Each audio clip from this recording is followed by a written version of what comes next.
Fala galera do terceiro ano, fala galera do curso, professor Fábio aqui mais uma vez, trazendo para vocês mais um módulo da nossa frente de Geografia Geral, a frente 171 do nosso caderno.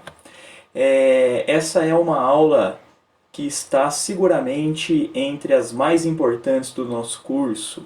Na verdade, é a primeira de duas aulas que estarão entre as mais importantes. A gente vai falar um pouco da China, que é seguramente um dos países mais importantes, mais relevantes aí da atualidade. A gente vê a China ganhando um protagonismo muito grande no cenário mundial nas últimas décadas. Hoje, inclusive, vem rivalizando com os Estados Unidos no plano político, no plano econômico, no plano tecnológico. A gente percebe a influência chinesa crescendo cada vez mais na política em âmbito mundial. A gente vê o PIB chinês crescendo num ritmo mais acelerado que o dos Estados Unidos e, se nada mudar, e dificilmente mudará, na próxima década o PIB chinês deve ultrapassar o PIB estadunidense.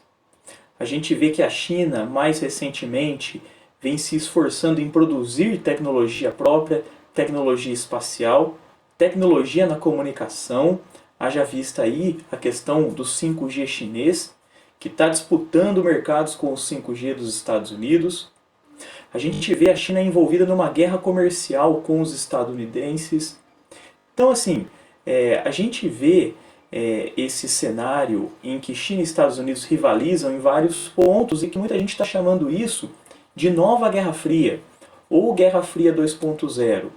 Então, o nosso objetivo nesses dois módulos é não só conhecer os aspectos naturais, populacionais, econômicos da China, assim como a gente sempre está fazendo, mas também falar um pouco do comportamento chinês na economia da atualidade, na política e no campo da produção tecnológica. Beleza? Então vamos lá, galera. Módulo 31 começa trazendo aí os principais aspectos físicos da China. E aí, galera, a primeira dica aqui para vocês.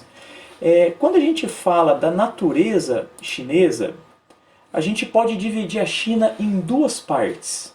A parte leste e a parte oeste. Deixa eu trocar aqui a minha cor para ela ficar mais visível. Aqui, ó. Beleza. Então, aqui a parte leste e aqui a parte oeste da China. A parte oeste, em termos naturais, ela vai possuir aí relevos de maiores altitudes. A gente tem cadeias de montanhas, a gente tem planaltos elevados, e os climas, juntamente com as formas de relevo, não são os mais favoráveis à ocupação humana. O leste, ao contrário, relevo mais baixo, relevo mais plano, climas mais amenos. Se a gente for tentar entender essa combinação que acontece no oeste, fatalmente a gente tem que falar da Cordilheira do Himalaia, esse dobramento moderno onde está o ponto mais alto do planeta, o Monte Everest, aqui na fronteira entre China e Índia. Galera, aqui a gente tem um exemplo do processo de formação da Cordilheira do Himalaia. Aqui nós temos a Índia, olha o rio Ganges aqui. E da Cordilheira do Himalaia para cá, nós temos a China. Essa presença de desertos pode ser explicada justamente pela altitude da cordilheira. Então, se a gente pensar, os ventos úmidos vindos do Oceano Índico, eles não conseguem transpor a Cordilheira do Himalaia. A gente falou disso na nossa aula sobre a Índia. Então, cai muita chuva aqui de um lado, no caso, essa é a face sul da cordilheira, e atrás da cordilheira, na face norte, no caso seria aqui, menos água, certo? Porém, alguns rios nascem aqui e são abastecidos principalmente com o derretimento da neve, que ocorre principalmente aqui no Planalto do Tibete. E esses rios vão ajudar a gente a entender por que o lado oeste é o oposto, é muito favorável à ocupação humana. Então, o relevo é plano, nós falamos das planícies aluviais. Esse termo quer dizer fértil por sedimentos. Então, são planícies sedimentares que dão fertilidade ao solo, né?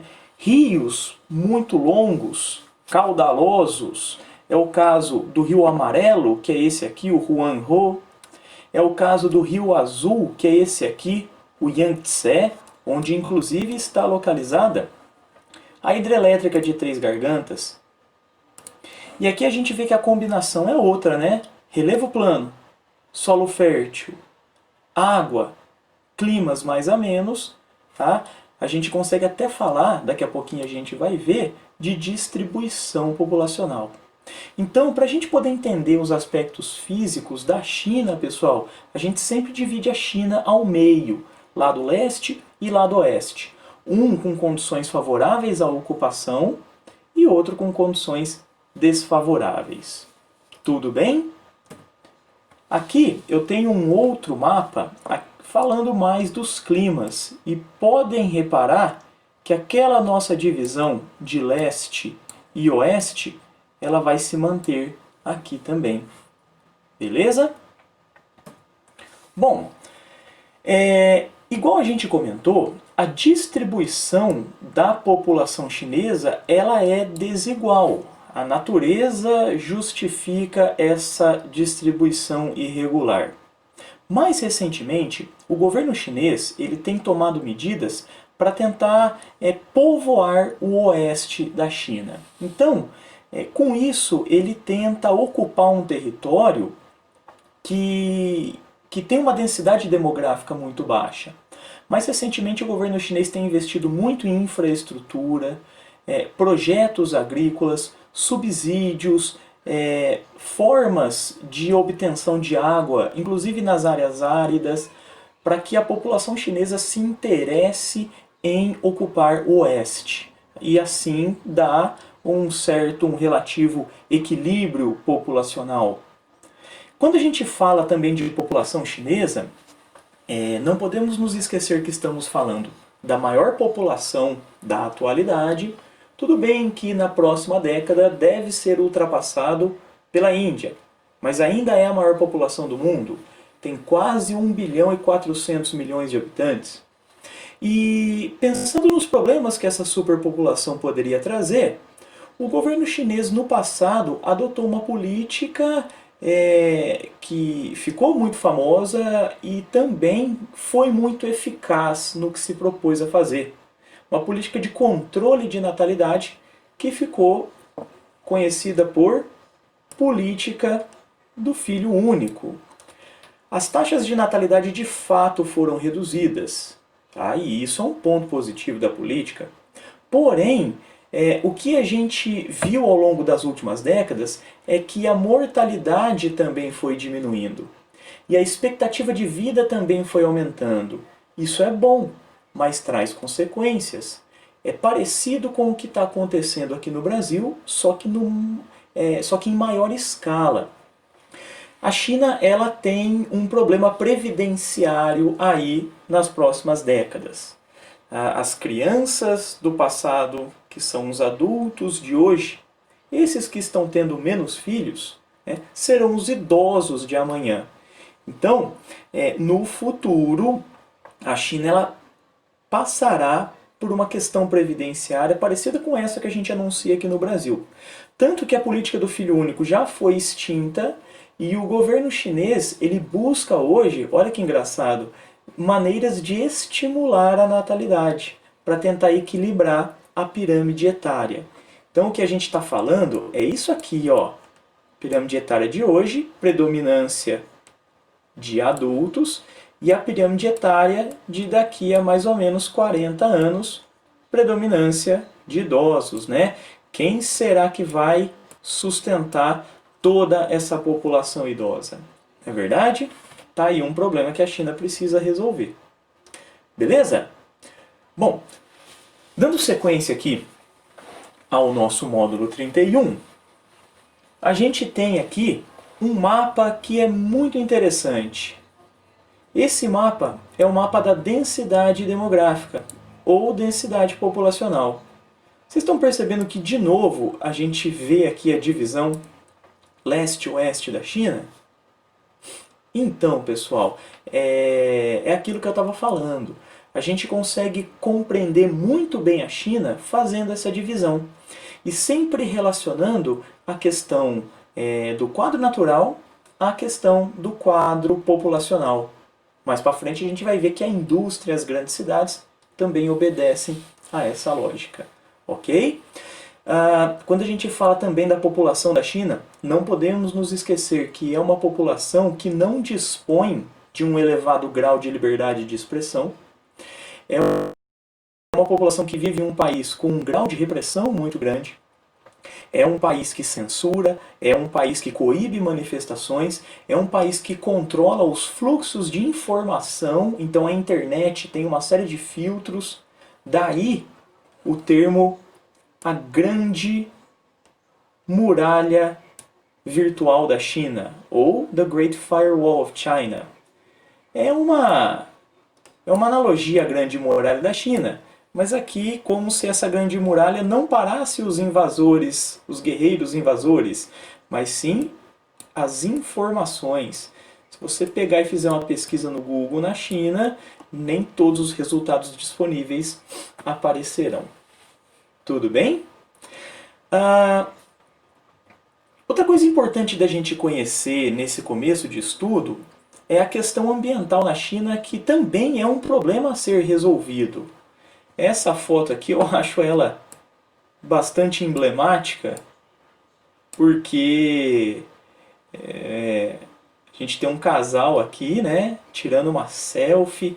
Aqui atrás a gente está vendo o céu todo escuro. Não é o filtro sépia do Instagram, tá?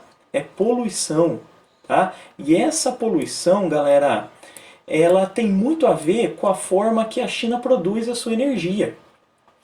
A China, ela constrói sua matriz energética sobre bases não renováveis, principalmente de carvão mineral.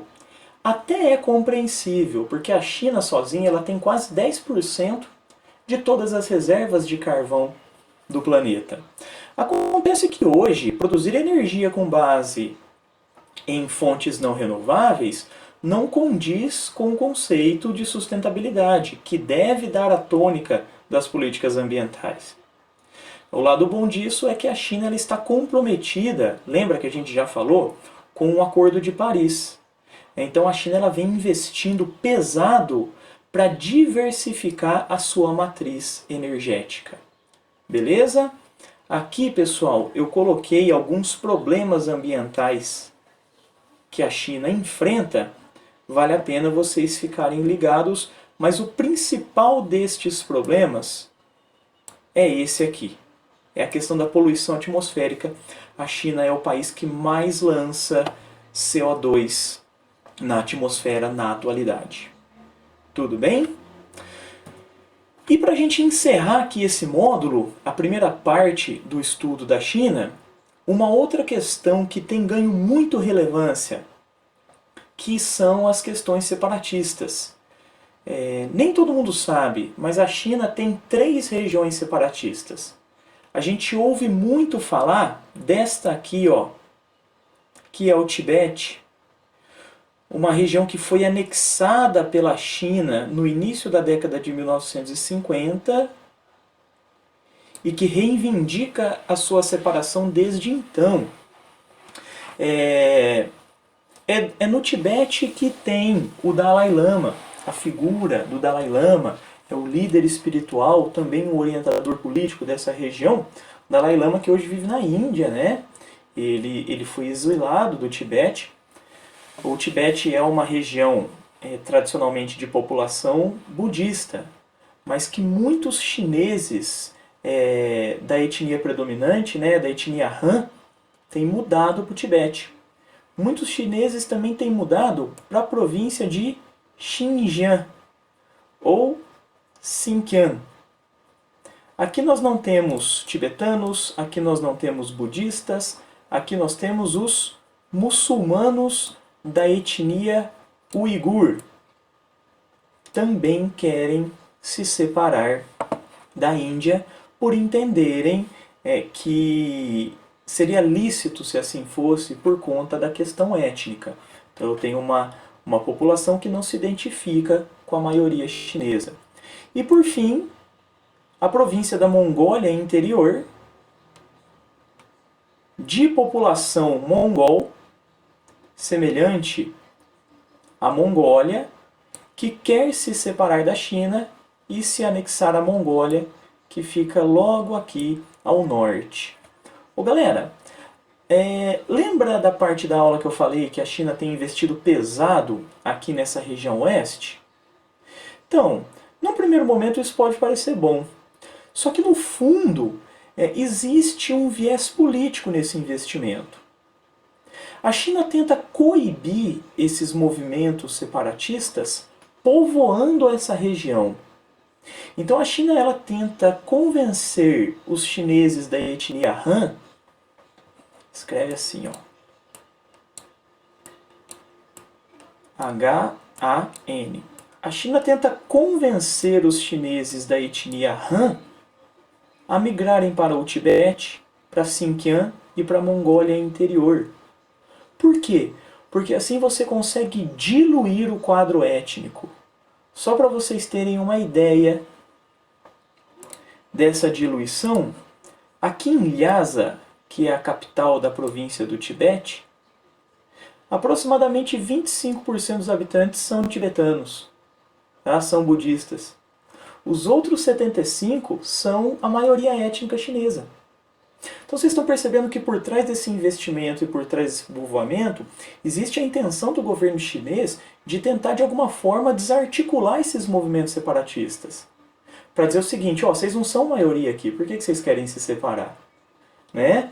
Então, galera, eu acho que é uma questão que vale a pena ficar ligado.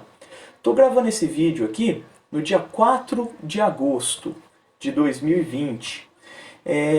Destas 3 províncias aqui, atualmente a mais conturbada é a província de Xinjiang. Os movimentos separatistas lá estão a todo vapor para tentar ganhar notoriedade. Esses muçulmanos, eles estão trabalhando pesado para tentar se separar da China. Beleza, galera? Então, ó, esse foi o primeiro módulo sobre a China, onde a gente deu um tapa aí na questão natural, na questão populacional, ambiental e separatista daquele país. Beleza? Até o próximo módulo.